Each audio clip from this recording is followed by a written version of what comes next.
Good morning, Arizona. Welcome back. The COVID-19 pandemic, has impacted the economy in such a profound way. So many of us struggling with loss of income, and maybe you're considering strategies to get by right now that would have otherwise been off the table for you, like pulling from your 401k.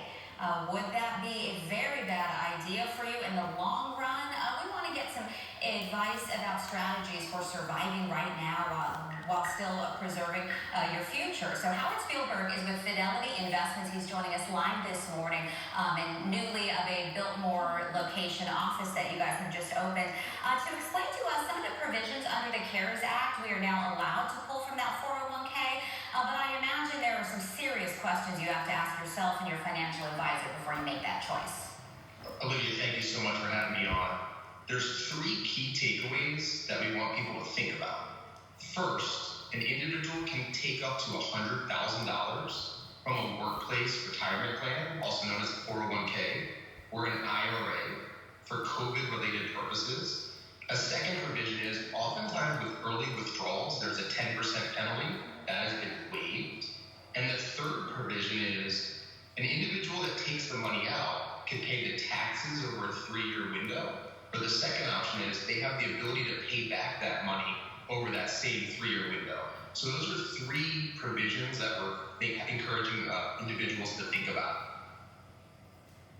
So is there a certain age range where this would be a bad idea because you wouldn't have the time necessarily to build up that retirement account again? Or, is it something, I imagine people really need to be cautious and see if there might be another way to access funding that they haven't thought of yet? Yeah, so it's case-by-case basis, and we want people to think about the need for money today versus the benefit of compounded interest and earnings in the future. So one idea is if you we're going to take $15,000 out of that 401k. To account for taxes and penalties, and if you're in a 37% tax bracket, you would have to take out $23,000. So you asked the question about what potential thoughts are. If you were able to invest that same $23,000 over 30 years and earn about 6%, that would yield about $136,000. So it's a balancing act between the need for money today versus the potential sacrifice to retirement in the future. Now, that said, we're very encouraged that only about 2.5% of Fidelity clients have used this provision, and the average withdrawal has been about $12,700, which is significantly lower than the $100,000 that I referenced a minute ago. So what would be an alternative if somebody says they need cash right now to keep their business afloat? I imagine people will be extending bigger credit lines, and there are risks and problems with that as well. But is that a good place to start? See, first and foremost, we realize this is impacting everybody.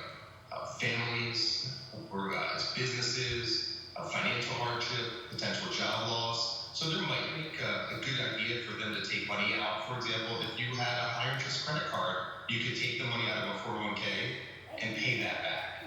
Other ideas to potentially go on, we think of having a 6 to 9 months of an emergency fund. At Fidelity, we encourage clients to have a rainy day fund.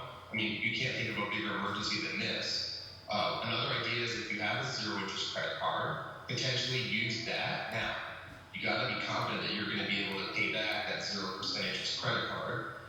Some folks have what are known as FSAs, flexible spending accounts, or HSAs, health savings accounts, to pay for qualified medical expenses. And the CARES Act actually expanded what counts as a qualified medical expense. The other idea is a home equity loan if you can get a better interest rate than you would pay on a credit card, etc. So these are a few alternatives. Now, we want you to basically consider the balance between short-term need and long-term need, and consult a financial professional, obviously. Yeah, a lot to consider and definitely need that expert advice. So Howard Spielberg with Fidelity Investments, thank you so much, and we appreciate you and your advice and all those acronyms.